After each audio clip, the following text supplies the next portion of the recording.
We're moving back to my parents' house next month." When my husband Ben made this announcement to his sister-in-law Holly, she seemed ecstatic. Her reaction took both Ben and me by surprise. On the day of the move, I received a barrage of phone calls once I finished unpacking. "Your new address is?" Holly had made a mistake without hearing out the story and was subsequently plunged into despair. "My name is Jane, 35 years old. Just a regular office worker. I live with my husband Ben and our child who is in the 4th grade. We both work to support our life and have a great relationship as a family." Our life was smooth sailing. One day, Holly came to visit. At first, she had politely said that she just came over to hang out, so we warmly welcomed her. However, she started coming over every few days without a call, and her attitude gradually became more arrogant. Holly knew I finished my work on time. She'd time her visits accordingly, making herself comfortable and helping herself to food and drink. At her worst, she even ate the kids' snacks. I tried advising Holly about her actions, but she wouldn't listen. Instead, she'd become outraged and impossible to handle. Recently, she had been coming over every day. Ben and I were constantly worrying about how we could stop her from visiting. "Hey, you didn't buy anything today, even though you knew I was coming?" I could almost hear myself sigh in response to her. I almost let out a sigh at her acting so.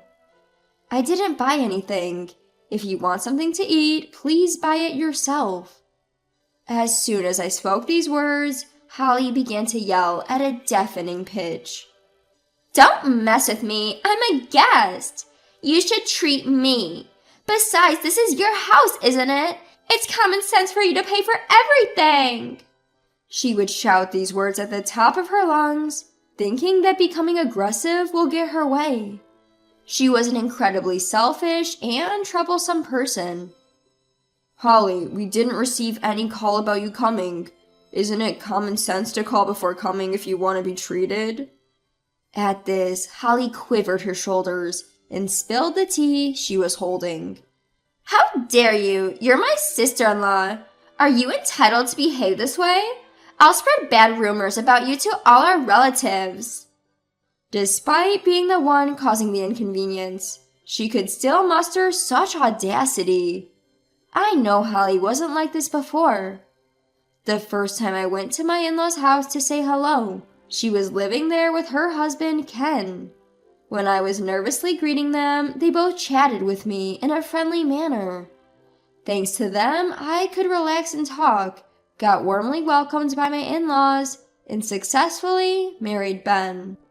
But when I met her after a long time, she was a different person.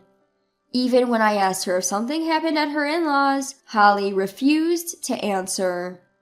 At first, I thought I could support her, but as she started visiting us daily and behaving without restraint, I became fed up.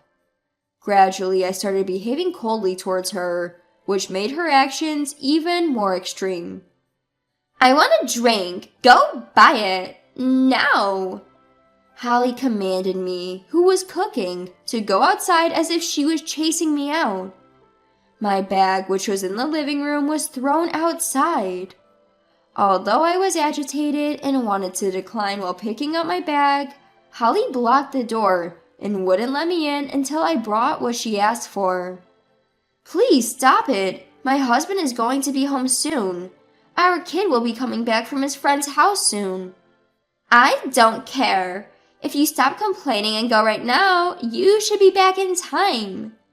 Holly said that, standing in the doorway like a gatekeeper, determined not to let me into the house. I gave up arguing, as it would just waste time, and reluctantly went to the nearby supermarket to buy alcohol as Holly demanded.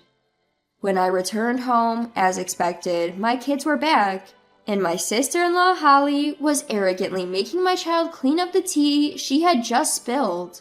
I hastily rushed to my child and glared at Holly. Please never do this again. It's your spilled tea, right? Clean up after yourself. When I assertively said this, Holly started drinking the wine she had grabbed from me and said, "It's your fault for being so slow." I instructed my child to take their stuff to their room and hurriedly finished the rest of the cleaning. As I was cooking, I was getting more and more annoyed, wondering if there was a way to stop Holly's outrageous behavior. I decided to consult with my husband, Ben, about Holly. He was as angry as I was about what Holly had done to our child. He said he would call his brother right away, but a few minutes later, Ben came back frowning. When I asked him what had happened, he looked at his cell phone with a puzzled expression. "I want to contact my brother, but for some reason, the call isn't going through." Upon hearing this, I tilted my head in confusion. We wondered what might be happening on their end and discussed visiting my in-laws, but neither of us could find a convenient date due to work. Although we were anxious, we decided to visit my in-laws on a date that suited us next month and ended the discussion. The next day, I told Holly that we were going to my in-laws' house, but she didn't give us any details, and for some reason, she vehemently objected to us going to my in-laws' house. "Don't come! I absolutely won't forgive you if you just come!" As Holly yelled, we became even more confused. Why didn't she want us to go to my in-laws' house? As I was thinking about all this, I had more bad news the next day. My mom called me to tell me that my dad had been injured. "Your father fell down the stairs. It's not serious, but he was told that he needs caregiving." My mother sighed, looking distraught. I was worried and offered to go home right away, but my mother insisted, "Don't worry about it. You have children, right? Put them first before us." With that, she hung up. My parents are both over 65 years old. Even though they're retired, they work in senior jobs to make a living. If my father is injured and needs caregiving, my mother will have to support him while working. Of course they won't be able to live as they used to. I wondered if there was anything I could do for them. I ended the day's work with a heavy heart and went home. That evening, Holly came to our house as usual after the children came back from school. "I'm hungry. Isn't dinner ready yet?" She was planning to have dinner at our place, as it was a normal thing to do. I looked at Holly with a bitter expression. I wanted to discuss my parents with Ben that night, but it would be difficult to do so with Holly there. "Could you please pass on dinner tonight? Instead, I bought a cake." When I offered the cake to Holly, she frowned and glared at me. "What do you mean? You expect me to fill up on cake? That's ridiculous." "We have our circumstances too. I'm sorry, but could you eat this and go home?" I said so, but Holly reluctantly looked at the cake. I tried saying, "If you don't want it, you don't have to eat it," but she ignored my words and ate two instead and went back home. After that, I consulted with Ben, who had returned home. He suggested that we should at least send money to my parents for their living expenses, but we can't afford to support my parents' lifestyle every month. Ben said he would do more overtime, but I didn't want him to do that either. At that moment, we came up with a great idea. A good way to solve the problem with my brother's wife and my parents' situation. Ben agreed with me, and we immediately started preparing. I called my parents while my husband, Ben, started packing our belongings. Then he made a call to Holly on her cell. "We're moving back to my parents' place next month. We won't be here when you visit." Holly seemed delighted at Ben's declaration. "Well, I should start preparing too," she remarked, seemingly not paying much attention to the conversation, and hung up the phone. We were left wondering what she needed to prepare for. Well, never mind. We concluded so and ended the conversation. On the day of moving, we arrived at my parents' home and started unpacking. Suddenly, we noticed a barrage of calls from Holly. I hurriedly answered the phone to find Holly sounding hysterical. After waiting for her to calm down, I asked what had happened, to which she replied in shock. "Your new place is..." I was confused and replied, "Huh? It's my parents' home. I said we were moving to our parents' house, right?" Holly's gasp could be heard over the phone. "Parents' home. Ben mentioned it, so I assumed you were moving here." Surprised, I immediately asked Ben, who was nearby playing with our child. Ben, seemingly oblivious, replied, "I clearly said our parents' home." "Did you explain it was my parents' home?" "I was cut off before I could explain. Anyway, it's not really a big deal, right? You also said, well, never mind." That's when I first realized there had been a huge misunderstanding. "I'm sorry, Holly, we didn't move to your parents' home. We've already finished moving. Ben tried to explain, but you hung up." As I explained, Holly started protesting angrily. "I didn't know. Explain properly. I assumed you were coming here. My plans are all messed up. What are you going to do about this?" And so Holly started to berate me. When I asked her about her plans, Holly revealed something astonishing. "I assumed you'd handle all the tedious house chores when you moved in with us." I was left speechless at her words. Ignoring Holly's derisive attitude, I explained why we chose to move. "We were having a hard time with your frequent visits, Holly. Around the same time, my mom told me that my dad got injured and needed care. When I discussed this with Ben, he suggested we move to my parents' home, as it would keep you away and we could help my mom." Upon hearing this, Holly could only say, "Huh," in a threatening tone. My parents' home is conveniently located near our child's school, and it was also close to our workplaces, so the move went smoothly. It was like killing two birds with one stone.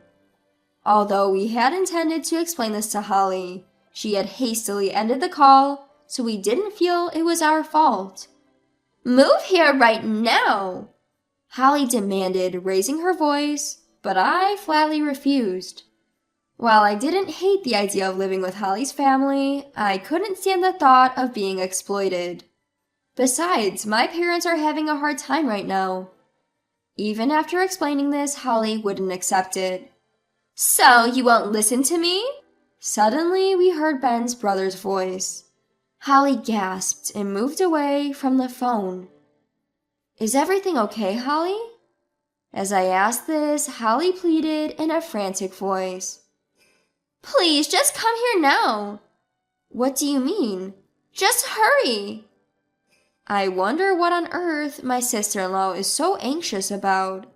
Overwhelmed by Holly's words, I was at a loss for words, and then she abruptly ended the call. After ending the call, I told my husband Ben about what my sister-in-law had said, and he let out a grunt. "We need to check it out, I guess," he said, offering to drive. In the midst of just having moved and being busy with various things, I informed my parents that we were going to my in-laws. Fortunately, both of my parents were at home, so they agreed to take care of the kids. Thanks to them, Ben and I could head to my in-laws together. Upon arriving at my in-laws, I immediately walked into the living room. There, I found Holly with a gloomy face, and my mother-in-law and brother-in-law with angry expressions. As soon as they noticed us, they offered us tea and explained the situation. "Actually, Holly ran away from home after we blamed her for her extravagant spending. We tried to contact her many times, but we couldn't get through. It's been tough," said my brother-in-law, glaring at Holly. I was shocked and opened my eyes wide upon hearing this. I hadn't even thought that Holly had run away from home. Ben was similarly stunned, looking at Holly in disbelief. "Holly even used my savings!" I called her several times to get my money back, but I couldn't reach her at all. Then she suddenly came back home today. I was surprised when I heard that you were moving in, but it seems that was a misunderstanding." Taken aback, I instinctively shook my head.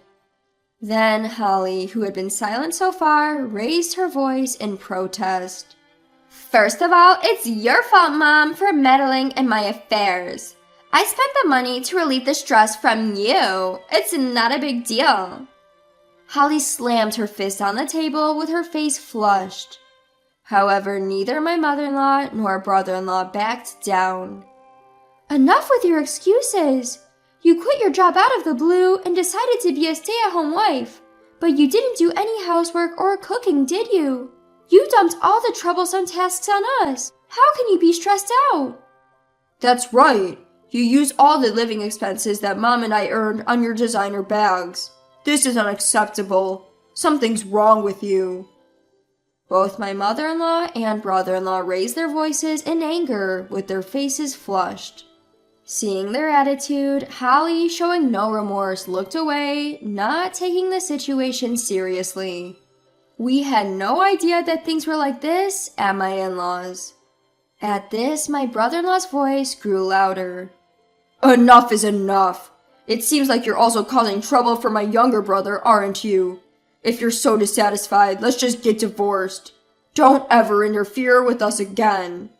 When my brother-in-law said that, Holly's face suddenly turned pale and she started to panic. Wait. Why does it have to come to that? I was just trying to take care of you two." Hearing Holly's excuse, Ben and I sighed. "It was us who took care of you. You came over every day, ate and drank whatever you wanted from our home, even had dinner, without paying for the groceries or lifting a finger to help me."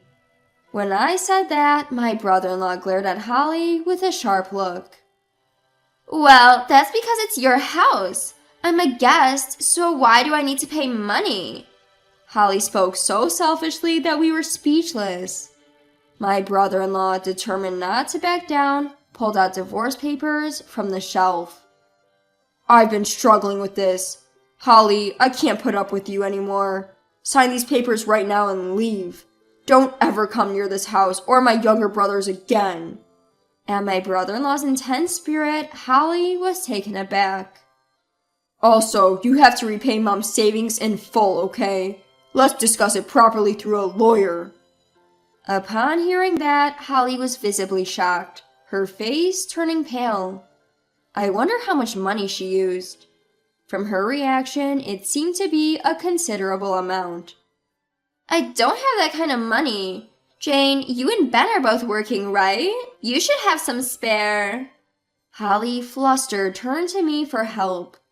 I shook my head side to side, looking at her. "We just can't afford it. We have our parents' healthcare expenses, our kids' support payments, and our own living costs. You're going to have to figure this out yourself." At my words, Holly finally accepted and gave up. After that, as per her brother-in-law's declaration, Holly was required to fully repay her mother-in-law's money. She hired a lawyer and got it recorded in official documents, so there would be no escaping it. My husband and I were told about this by her brother-in-law, and he apologized again, saying, "I'm sorry for involving you in this." We felt relieved as our lingering worries had been resolved. By the way, it seems like all the food and drink Holly had in our house was also added to the mother-in-law's claim. Since there's no detailed documentation or evidence, full repayment might not be possible, but he said some of it might be returned. My husband and I thanked my brother-in-law. Apparently, she had borrowed money to cover her expenses when she had run away, and now she's living on the edge due to that debt as well.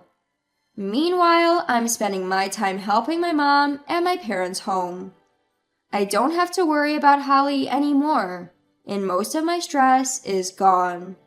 From now on, I'm determined to work hard to protect my beloved parents and family.